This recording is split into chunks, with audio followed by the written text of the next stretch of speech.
Good afternoon, good morning, good evening. It is Monday, February 22nd, 26. Actually, it's a little bit late, but I am here, Jeremy Pierce. Welcome to the High Risk Wrestling Recap. You know you can check out the social Charismatic Creators on Facebook and YouTube, Charismatic 2 on Instagram, and of course, 215 on Twitter. The website will be up soon. But for now, you know what's next. Let's get into the news. WWE has partnered with Fanatics to launch WWE World of Fan Experience, replacing Access, and it will be going down the week of WrestleMania, April 4th through the 8th at the Convention Center here in Boston, City, Philadelphia. I will be at WrestleMania, of course. I am going there.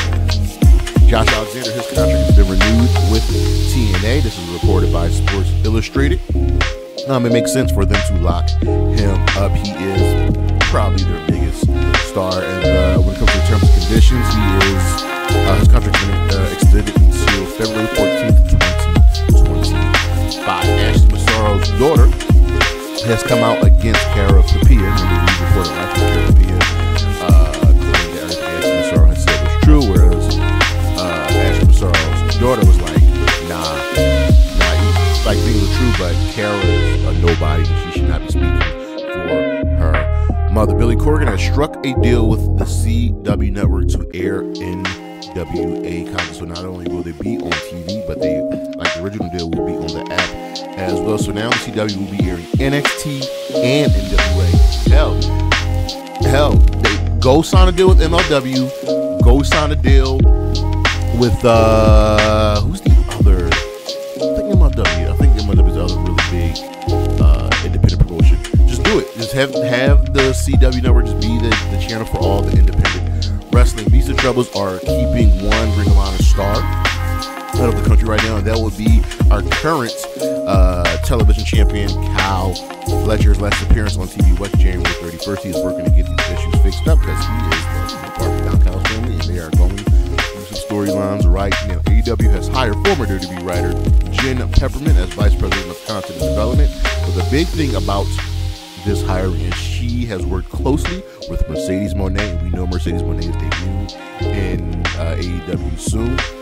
She will also help with the creative side of things, both men and women, and help integrate and bring up the women's division even more. And that's just good news. The Briscoes brothers, Mark and Jay Briscoe, will be inducted into the Independent Wrestling Hall of Fame. They are part of the 2024 class. They are the second inductees. This is brought to you by GCW Game Changer Wrestling. AEW has eyed Arthur Ashe Stadium for a pay-per-view event this year. And what is that event? Well, it is none other than Forbidden Door. Yes, Forbidden Door will be taking place in New York City at Arthur Ashe Stadium. So you're saying, hold on, if Arthur Ashe Stadium is hosting Forbidden Door, will they be doing Grand Slam there? Grand Slam will actually still be taking place in that same area, but will be taking place at a different arena there. So the arena will be, have it right here. Thought I did. But yeah, it's good news. I might actually go to Forbidden Door over the weekend. Both Matt Riddle and Nick Nemeth have won championships in New Japan Pro Wrestling. Matt Riddle defeated Tanahashi to become the World Television Champion, and Nick Nemeth defeated Finlay to become the Global Champion. It's good news. We have some more news about Scott D'Amore offering to buy TNA from Anthem. He offered up $10 million with his backers. The valuation of TNA was about $7 to $12 million. He made an offer. Anthem turned him down without a counter offer. Sucks, man. Female WWE talent have been contacted by multiple news reporters about the Vince McMahon scandal. We need to keep our ears on this one.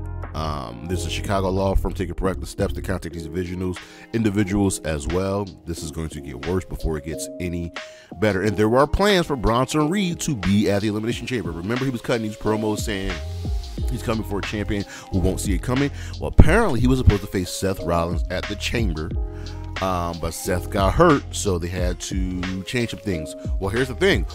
Shouldn't have Bronson Reed be in the Elimination Chamber match and not have Bobby Lashley be in the match. You could have used the injury that Lashley got from Karrion Kross on SmackDown.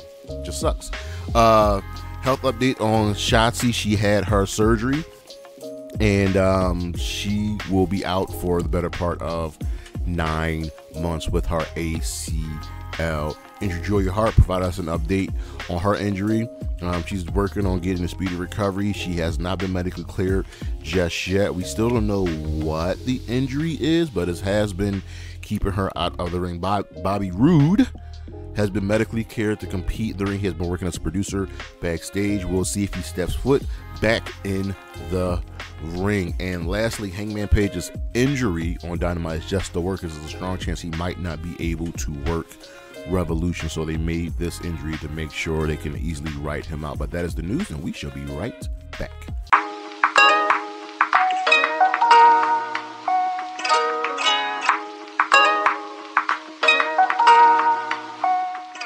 Let's get into the week in review. We start off with Monday Night Raw. This was the go-home show for the Elimination Chamber. Drew McIntyre, well, he fought Cody Rhodes, and guess what? Drew won, giving Cody Rhodes his first pinfall loss within the year and a half since Cody's been here. But here's the thing. Drew won with some interference from Solo and Jimmy Uso. Yeah. So what does that make Drew? Everybody's calling Drew a hypocrite.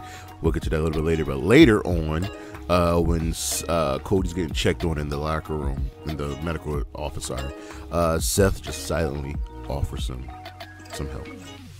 Raquel Rodriguez returns to win the last chance battle royal to qualify for the Elimination Chamber match. I again thought the spot should have went to Indy Hot Raw. Rhea and Nia have an interview to hype the Chamber match, and Rhea just digs Nia into the dirt. We had an interview with R-Truth about his time with the Judgment Day, and now he's got some new friends in DX, and by DX he means Johnny Gargano and Tommaso Ciampa. The Judgment Day then defeated DIY and Awesome Truth in an 8-man tag team match. Sami Zayn says he will find a way to WrestleMania. We had a Women's Chamber promo parade that ends in a brawl, and then Nia shows up and lays everyone out. And Nia stands tall. Chad Gable defeated Ivar. Drew McIntyre dispels the notion that he's a hypocrite. He says, I saw the blood and I wanted to attack them, but this is about winning championships and getting the chamber match. And that's why he took advantage of the interference. And in the main event, Gunther retained the Intercontinental Championship over Jey Uso. Jey was very, very, very close to winning, but why did Gunther retain? How did Gunther retain? Jimmy Uso caused the distraction. Don't know why the ref stopped counting, but Gunther won, and Jimmy ends up beating Jey after the match, telling him remember who the big brother is. Over on Dynamite, backstage chaos causes a really muddled show. The BCC versus FTR ends in a draw.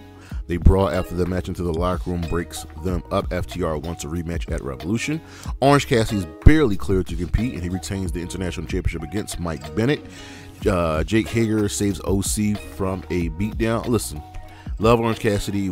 His first reign with the championship has been about really him fighting, defending, put on great matches. I need to see just a little something different here. Angela Parker and Ruby Soho will go on a date. Dan Garcia and Christian have some words, and Christian, came at Garcia, brought up his dead mother. And Garcia's like, yeah, I will put you in the dirt, dog. So Christian sends Nick Wayne up to Garcia. Nick Wayne clearly gets his ass beat, and Matt Menard stops Killswitch from attacking Daniel Garcia. Hangman Page wants to hurt Swerve, while Hook and RVD want to win. So clearly there's going to be some things happening in that match. In the main event, Toni Storm won a squash match with Deonna Purrazzo, won her match defeating a returning Madison Rain. Sting had a promo saying he would do whatever it takes for his family, to fight for his family, and he did not like what the Young Bucks did. Wardlow cut an amazing promo about what he's done in AEW. Samoa Joe beat his ass. CM Punk beat his ass. MJF beat his ass. The people y'all love and cheer for, who are at the top of their game, Wardlow has destroyed them, dominated them. And what has gone on with Wardlow? Absolutely nothing. So listen, he's coming for everybody. This was a really good promo, and it really also made AEW look really bad with their booking of Wardlow, because there were no lies that he told. Don Callis hypes his family. And in the main event, Samoa Joe, Swerve Strickland, and Brian Cage defeated Hook, RVD, and Hangman Page after Samoa Joe choked out RVD. This is the match where Hangman got quote-unquote injured. Over on Impact Wrestling, we had our No Surrender Go Home show. Chris Sabin defeated Jason Hotch. Was it? No. John Hotch? Jason Hotch. Ali had a video vowing to revitalize the X Division, and Chris Sabin retorts. The System had a promo, and Santino tells them that if anyone interferes in Moose's match, he will be stripped of the title. Simon Gotch won a squash match. So we have John Hotch, and Simon Gotch on TNA. Steve Maclin defeated Trent Seven. Gisele Shaw says she will do things her way, much to the chagrin of Gail. Kim Cass brings out one of Eric Young's ghosts and Big Damo. Eric Young wins the match. Ash by Elegance won her debut in a squash match. The System in the main event defeated Alex Shelley, Kushida, and Kevin Knight. And the results for No Surrender: Eric Young defeated Cass. ABC retained the TNA World Tag Team Championships over the Grizzled Young Veterans in the third match of their best of 3 series. PCO defeated Khan by DQ. MK Ultra defeated the Decay to win back the Knockouts Tag Team Championships. I'm really shocked that this happened. Josh Alexander defeated Simon Gotch. Moose retained against Alex Shelley, retaining the TNA World Championship. Jordynne Grace retained the Knockout Championship against Gisele Shaw. In the main event, Mustafa Ali defeated Chris Sabin to win the X Division Championship. This was good. It's just a good show. Over on SmackDown, we had our Elimination Chamber Go Home show. Tiffany Stratton defeated Liv Morgan. Bobby Lashley laughs in Drew's face because he's like, listen, I like the joke you're saying about Punk, but you know what's also funny? When I beat you at WrestleMania for the WWE Championship. Drew McIntyre didn't like that. Cedric Alexander and Shanti Adonis had a video of them like trying out clothes and getting a new fit on. Roman Reigns says Jimmy executed the plan to perfection and he wants to talk to Grayson Waller. Braun Baker defeated Dante Chen. Legado del Fantasma attacked the LWO backstage. Pete Dunne and Tyler Bates, defeated Dominic Mysterio and JD McDonough. Grayson Waller, Austin Theory, Logan Paul having a good bro moment backstage. KO cracks jokes on Logan Paul's like, why didn't we just jump him and beat his ass? Asking the real questions. Waller then goes to talk to Roman Reigns. Authors of Pain defeated the Street Profits. This was a pretty convincing victory. Damage Control had attacked Dakota Kai backstage, and Kai says she wants to earn Bayley's trust.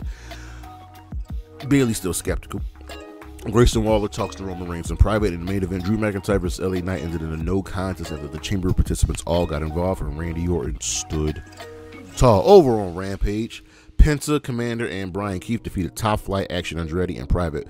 Action Andretti and Private Party and Matt Sydal in a triple threat 9-man tag team match. Saraya introduces her brother Zach Knight, who is now All Elite. She was trying to set up her brother with Ruby Soho. The Young Bucks won a squash match, and they also renamed the Meltzer driver to the Tony Khan driver. These dudes just get it. Sammy Guevara is told by Don Callis that he's weak and pathetic, and then Powerhouse Hobbs lays him out. Mariah May defeated Anna Jay. This is like Anna's second or third loss in a row. This is getting curiouser and curiouser. Rubio Soho says she will come face to face with Saraya next week. And in the main event, Roderick Strong defeated Jake Hager. Over on Collision, this was a show about character development. Powerhouse Hobbs defeated Sammy Guevara in a crazy no DQ match. The BCC accepts FTR's challenge. Talks about the history of tag team wrestling. FTR defeated Shane Taylor and Lee Moriarty, and they won with the Doomsday Device. Thunder Road won a squash match. Chris Statlander accepts Sky Blue's fight.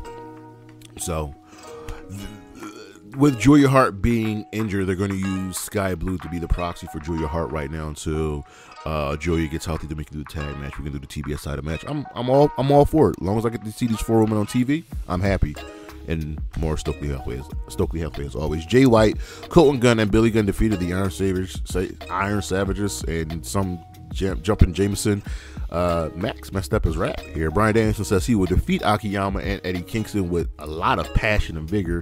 This makes you want to see Eddie win so Bryan Danielson can respect Eddie. Malachi Black defeated Brian Keith.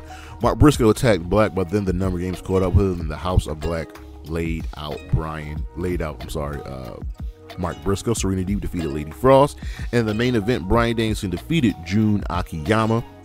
Akiyama took umbrage with Danielson giving Eddie the finger, so Danielson kicked Akiyama below the belt. Eddie didn't like this. He was on commentary, and he as he was saying on commentary, it was never about me not respecting Danielson. I respect Danielson. I respect his ability in the ring. He's a fantastic professional wrestler. He's one of the greatest of all time, if not the greatest. But he doesn't respect me, and that he does not like.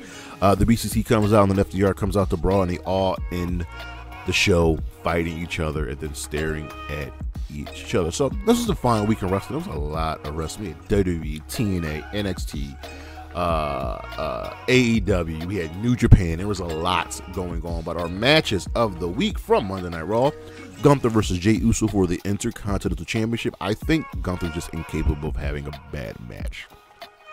Yeah. Over on Dynamite, the BCC versus FTR. From Impact, Steve Maclin versus Trent.